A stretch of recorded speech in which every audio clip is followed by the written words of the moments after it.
News when you want it with Bloomberg News Now. I'm Nathan Hager. And I'm Alexis Christoforous. Here are the stories we're following today. Alexis, the ceasefire between the U.S. and Iran has reached the 1-month mark, and this morning both sides are circling around a new proposal to end their nearly 10-week war. The way President Trump puts it, he already has. Their leaders are all dead, so I think we won.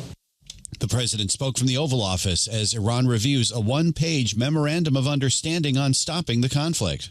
They want to make a deal badly, and we'll see if we get there. If we get there, they can't have nuclear weapons. It's very simple. President Trump at the Oval Office. Bloomberg Middle East correspondent Jumana Bersetchi reports the 1-page proposal would be a first step if both sides agree. It would include an immediate end to hostilities and then a 30-day period in which negotiations would begin surrounding the lifting of the mutual blockades around the Straits, reopening of that nuclear file, discussions around the time frame of uranium enrichment, and then also handing over the fate of that highly enriched uranium stockpile. Of course, we know that they're sitting on more than 400 kilos worth of 60% plus highly enriched uranium. So that is a big topic that was even a topic before the war kicked off. Bloomberg's Jumana Bersetchi reports Iran would be looking for significant sanctions relief in exchange for all that. There may be urgency at the White House to get a deal done. President Trump has a summit next week in Beijing with Chinese President Xi Jinping, and gasoline prices have topped $4.50 a gallon for the first time in nearly 4 years. Nathan, the Israeli army has carried out an attack in the southern suburbs of Beirut. The military says the precision strike killed Ahmed Ali Balut, the commander of Hezbollah's elite Radwan force. This was the first Israeli strike in the vicinity of Lebanon's capital since the U.S. brokered ceasefire came into effect last month. Iran has previously threatened to withdraw from its ceasefire with the U.S. if Israel keeps up attacks in Lebanon. Alexis, there's more proof this morning on how the conflict in the Middle East is affecting the airlines industry. Bloomberg's Lisa Mateo has the details.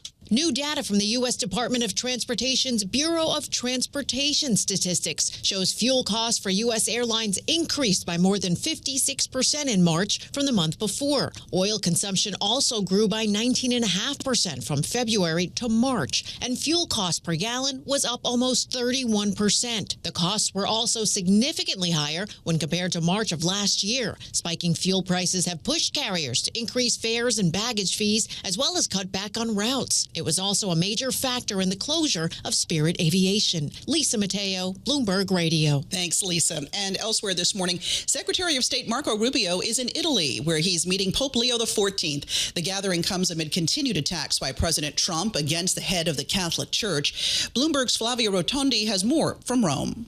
Rubio said in the last few days that this trip to Rome and the Vatican has been planned months ago before the tensions between President Donald Trump and Pope Leo. Said that the visit was part of a regular engagement with the Holy See. But of course, the decision to come to Rome these days has here in Italy prompted speculation that Rubio, who is Catholic, as you know, was going on a sort of a mission to repair relations, I would say, strained by Trump's back and forth with the Pope and Italian Prime Minister Giorgia Meloni in the last few weeks. Bloomberg's Flavia Rotondi in Rome says that Rubio's focus of the trip will be shared interests with the Vatican, including humanitarian aid in Cuba and religious freedom in Africa. Alexis, trade tensions could overshadow Rubio's trip to Europe as well. The European Union has failed to finalize a long-delayed U.S. trade deal during overnight talks. That's despite warnings from President Trump that he would soon impose fresh tariffs on the bloc. We get more from Bloomberg Chief Europe correspondent Oliver Crook. What you had last night was the meeting of the trilogue. This is the sort of synonym for reconciliation, the discussions that happened at the European level to try to get this now new amended trade deal across. It did not make a sort of big breakthrough, the sort of swift resolution that Trump wanted. But we did hear from the EPP party, this is the biggest party in European Parliament, that basically the final rounds of negotiations with EU member states and the European Commission will be scheduled for the 19th of May, with the European Parliament's final vote expected in June. Now, there are two scenarios here. One, they get this through, the U.S. is happy. The second is you start to get these U.S. auto tariffs. You go back to square one. We don't think that's likely because, of course, the Europeans didn't want to deal with the trade war to begin with, much less now when there's this issue of stagflation sort of hanging over the economy here.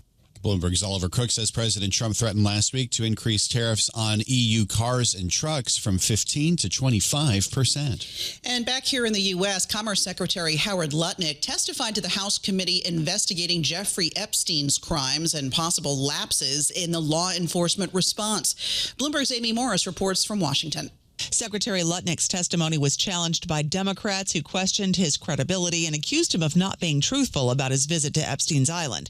Ranking member of the House Select Committee, Ro Khanna. It was just contortions and lies and no acknowledgement that he misled the American public. House Oversight Chair James Comer says Lutnick was transparent, testifying before the committee voluntarily. The only thing that I'd seen that Lutnick did wrong wasn't 100% truthful on the brief visit to the island with his family. He corrected that. It was a closed-door testimony. The committee plans to release a transcript in the next few days. In Washington, Amy Morris, Bloomberg Radio. And that's news when you want it with Bloomberg News Now. I'm Alexis Christoforous. I'm Nathan Hager, and this is Bloomberg.